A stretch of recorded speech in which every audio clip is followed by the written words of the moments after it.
Do, do, do, do, do, do.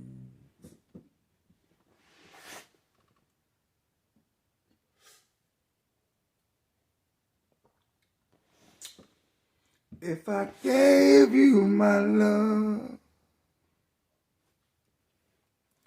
I tell you what I would do. I would spend the whole wide world with you.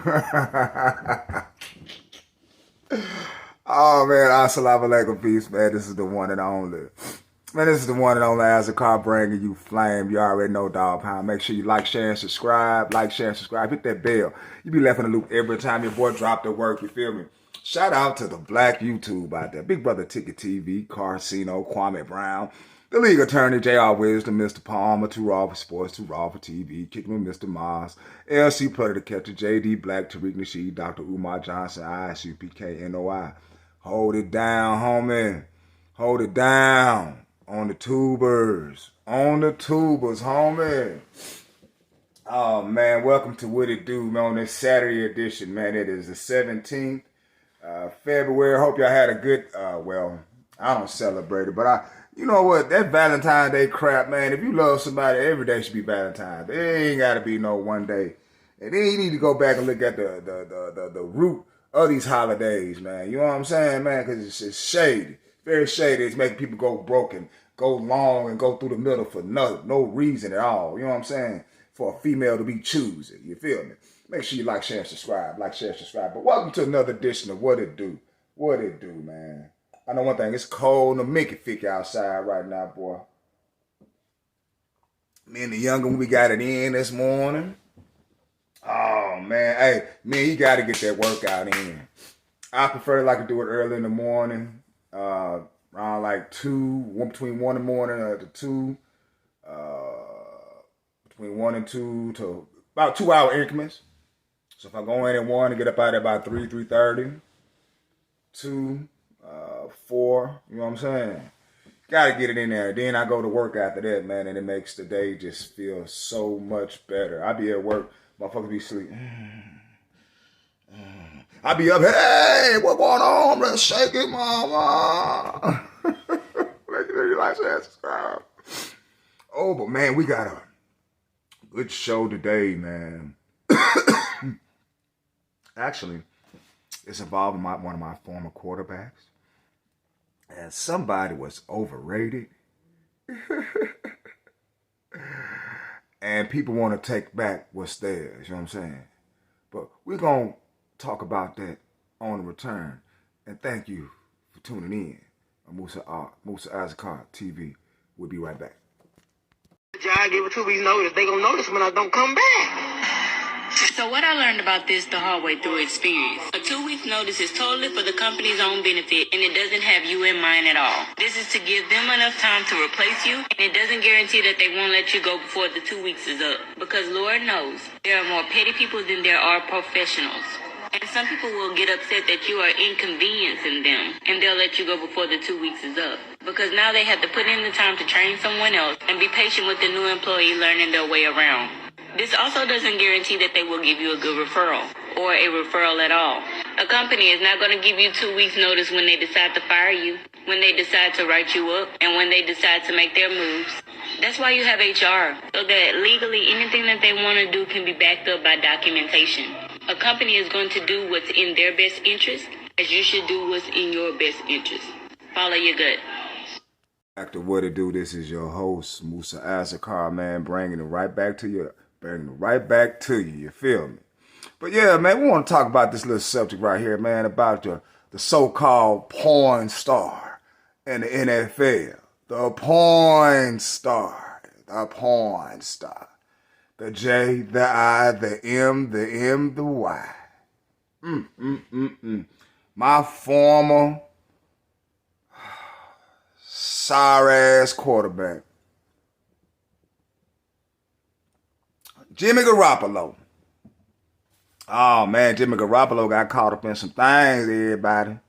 You know what I'm saying? And he had the nerve to talk about his former team, even though I dog my former team. I put them down for about 2 years, man. I had to take a break from football, man. That loss, it did me in, man. I'm sorry. I'm in my feelings. But I'm also in my feelings by Jimmy Garoppolo picking the Chiefs over San Fran. Oh, sorry ass Buster. But look at the karma now. Check this out and let me know what you think about this right here. Alex, we welcome you to NFL Live, getting this weekend kicked off with Mina Kimes, Tim Hasselbeck, and Jeff Darlington. And Jeff, let's get right into the breaking news of the day. Raiders quarterback Jimmy Garoppolo suspended for 2 games. What's the latest?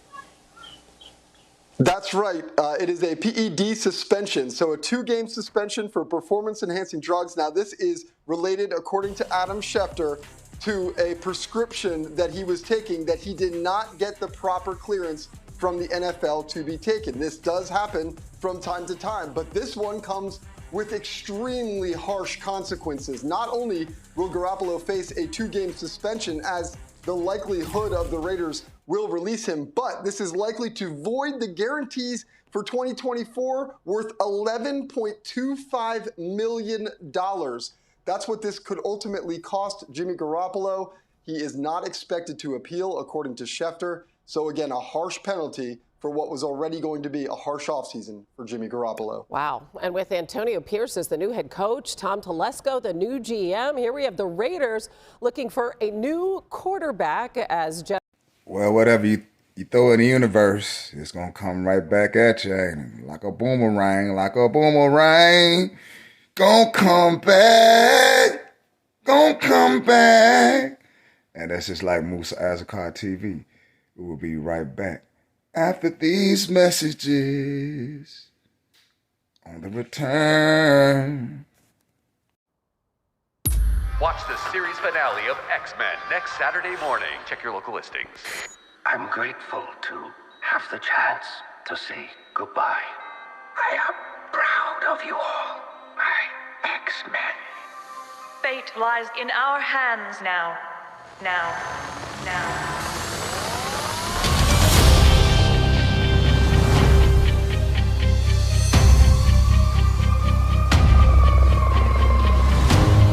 We have to stay vigilant. The professor entrusted us with his dream. No matter how dark it is, we must believe in each other.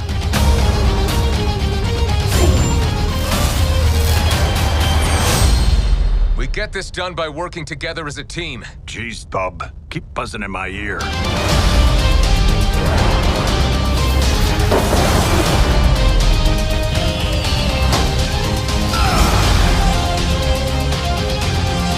Heads up!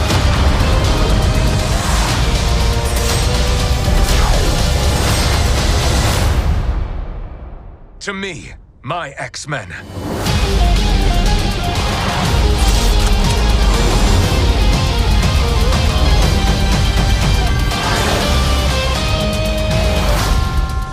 Magneto.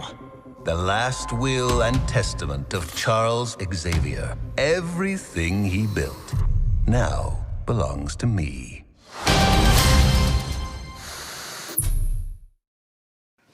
Welcome back to Musa Azakar TV. Yo, that X-Man, it look like it's going to be pretty dope. I hope Disney don't be putting that funny onion up in that Mickey figure, you feel me?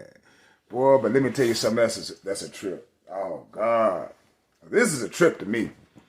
You know, I really wish Melo would have got drafted by the Pistons, man. What was up with y'all Larry Brown there, man? Joe Dumars, what was up with that, man? Y'all should have went on and got Carmelo. Carmelo would have had him about probably 2 rings. 2 rings, man. And boy, now don't get me wrong now. Melo, you know what I'm saying? He had his deficiencies and whatnot, but Melo was a bad boy too. Couldn't take nothing from him. Especially when he can't take nothing from dude. Dude was that dude. Y'all gotta admit that, man. Dude was that dude for a minute.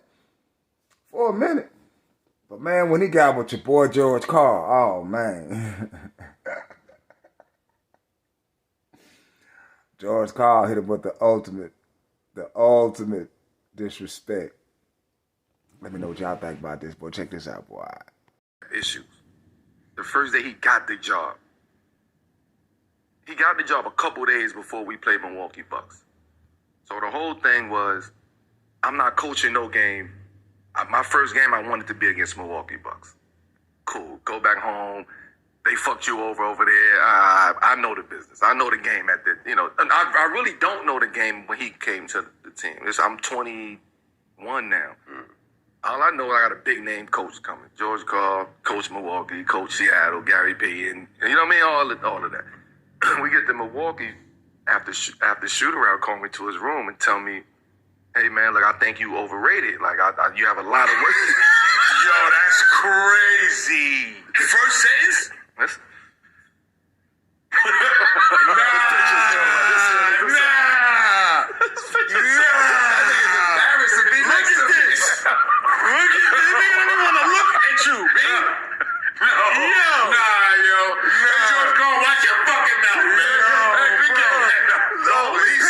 He started that narrative though, the defensive narrative. But I'm gonna get to that point.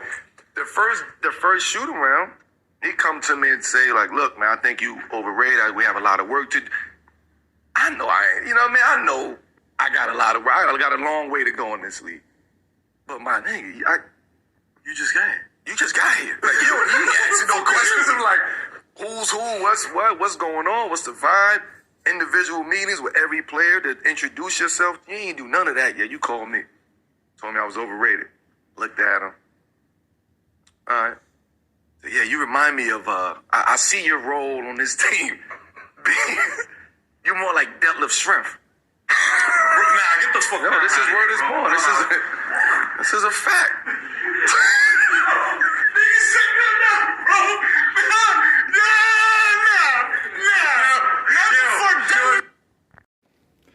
Now, boy, if that ain't no disrespect.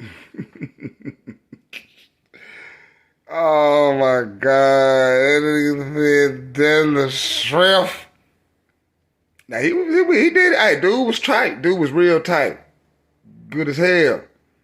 But come on, man. Come on, man. Deadlift shrimp. George Carl, man, you lost 20 points on this one, man. If you lost 20 points on this one. We'll be back in a minute. God raises you up. He doesn't give you a little job. He gives you a big job so that he can prove that he is God. He gave us a big job. Yeah. I wouldn't know how to do the job had I not seen the Honorable Elijah Muhammad. I wouldn't know how to stand up in America and tell the government of America, look, your days have come to an end. Well, naturally, I'm a little nervous at first. I got a little shaky. Every time I did it, God showed me, I'm with you. I'm with you. Keep going. Don't turn back. Keep going. Speak more bold. How can I prove to the world that I am God and that I am with you if you don't go out and stand up on what I reveal? Don't care if the whole world rejects it. I can turn the whole world around. If God be for you, who can be against you? That's the point.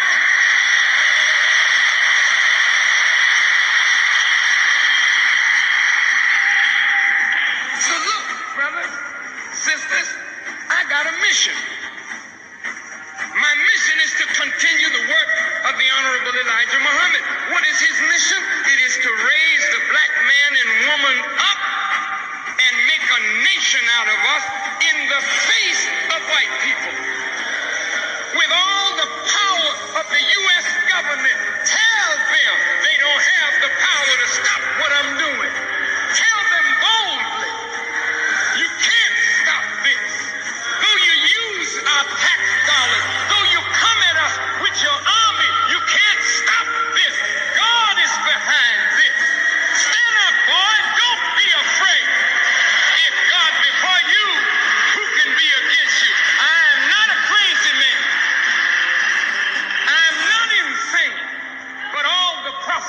insane.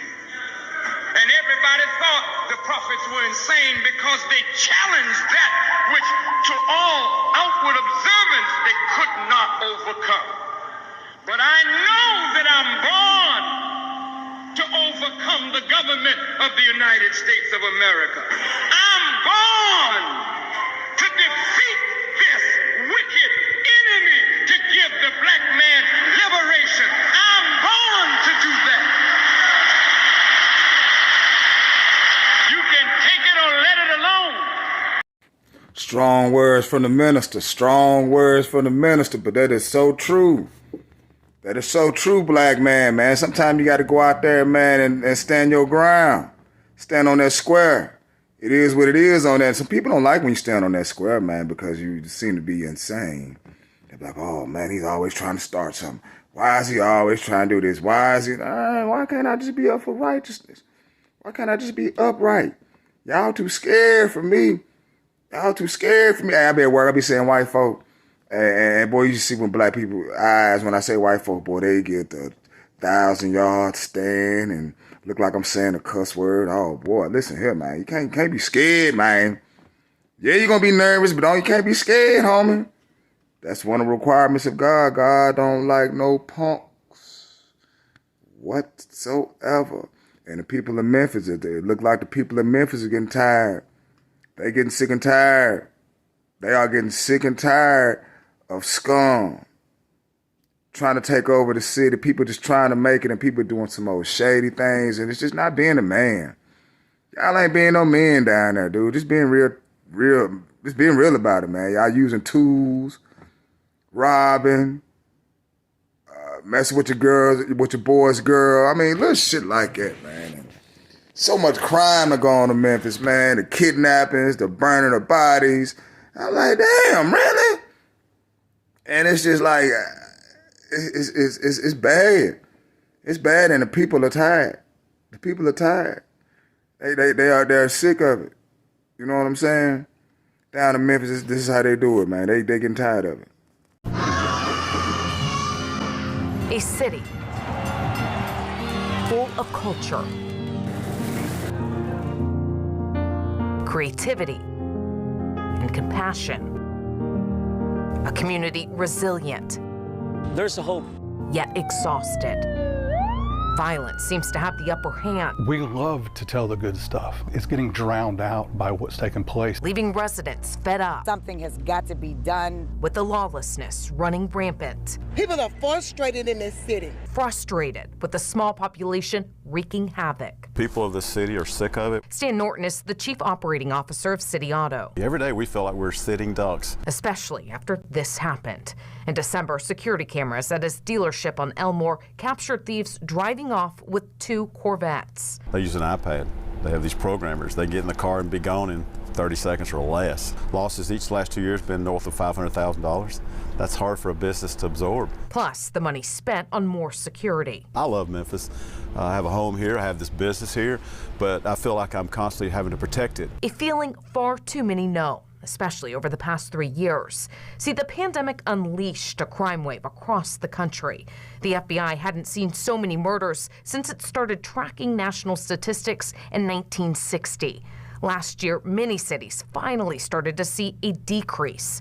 Memphis was the exception. It reported the deadliest year yet. Property and other violent crime increased too. There's a small amount of people that is creating the bulk of the chaos in our community. Memphis Mayor Paul Young says his team is working on various strategies to get those people off the streets. What have you started to implement? Yeah, so behind the scenes, we've been having a lot of discussions with some of our national partners and internally around how we can be more aggressive with identifying those that are committing the crimes. Like stepping up investigative services. He says his team is also looking at what other cities have done, like Omaha, Nebraska, where the number of gunshot victims was cut in half in the past 15 years. Its Omaha 360 strategy gets representatives from every part of the community, including the school system, churches, housing, businesses, police, politicians. Hundreds show up to weekly meetings where they go over recent data and mobilize resources to tackle underlying issues. We want to build a structure that allows for us us to seamlessly communicate, share data. He says they're now working on a similar system, while also adding a new office focused on violence intervention and ways to invest more in our youth. What we have to do as a community is introduce other options to them. We want to open up our community centers and engage them. Other city leaders are also doing their own research, like Memphis Councilwoman Jerry Green. Every place that I've looked, they have come up with plans, and I think there are bits and pieces that we can bring here to Memphis. Like more community policing, technology, and working to regain the community's trust. There's so many plans that have been shown to work across the country. We're just not doing it. She wants to see a concrete plan. Detroit had one. It just reported a significant drop in homicides and record low carjackings. It had laid out a series of strategies like giving officers a raise, investing in more community violence intervention groups, and through collaboration, focused on clearing a backlog of felony gun cases that had masked when COVID forced courts to close and defendants were released to clear space in the jail. Moving 4,000 pretrial felons through the system so that there's accountability in a fair way. We've seen now numbers we've never seen, 18% reduction in homicide. Shelby County also has a backlog of criminal court cases due to COVID. Some entities and local lawmakers want to do what Detroit did, and they've called on state leadership to surge available resources. Public safety is one of the greatest challenges of our day. While in Memphis last week, Governor Bill Lee told WREG he's working to send more troopers to help in the Bluff City and dedicated grant money for violence intervention. That money just now being implemented. He didn't mention the backlog of court cases, though, in our interview or in his State of the State address. Local lawmakers, however, say discussions are happening behind the scenes. If I had to prioritize ways that the state could help, Shelby County District Attorney Steve Mulroy. I want them helping just with the crime level. I want them funding violence intervention methods. I want them helping to supplement the pay of police so that we can recruit more police. I want them to fund a crime lab. WREG investigators found out MPD solved 68% of homicides in 2022, 50% last year. He says he wants more funds to help get those numbers up. And then also with the kinds of programs that would reduce the repeat offender rate. You know, violence intervention programs, drug treatment, mental health. That's what I think will actually make us safer. Memphis has unique challenges, a poverty rate of 21% and a child poverty rate of 32%. 35,000 between 16 and 24-year-olds are not in school or are not working. Lack of educational opportunities, meaningful employment, prejudice, trauma, lack of hope, all contributors of crime. Researchers also believe dysfunctional families play a role. Criminal court judge Christopher Kraft agrees. He became a judge 12 years ago. Since then, I've had 3 dads. Just 3 dads of all the cases that I handle testify in a sentencing hearing for their kid. Lack of a positive male influence, love, and admiration. The pandemic made it worse. Schools and mentoring programs shut down, but the gangs didn't. They have nothing. They have nothing positive in their lives except trying to impress their friends. Mom, you know, she might care about it. She might love them, but she's working too many jobs to make ends meet, or she's on drugs, or she's got other problems. He says more mentors is key in reducing crime. We just need people to care enough to try to make a difference. A much needed difference in a city where many, like Norton, want and deserve change. Just encourage all the citizens to hold your elected officials accountable. Where they know Memphis's full potential. I don't plan on losing this battle. I plan on we the people take this city back. Jessica Gertler, WREG News Channel 3. There's only so much you can take. There's only so much you can take in pressure bust pipes. Yeah, but just remember, pressure do make diamonds. You feel me? Pressure make diamonds too. Allday.com, allday.com, you feel me? Man, it is so chilly outside, man. Goodness gracious, I do not like this cold weather whatsoever. You hear me? You know what I'm saying? But I want to thank my subscribers for tuning in. I want to thank people for out there checking out the videos, giving me replies. Even if it's negative, positive, especially negative ones. Them the ones be tripping me out. They tripped. Hey, boy, it's a trip. It's a trip. This is just a little hobby I like doing, you know what I'm saying? And I guess I'm having success with it, you know.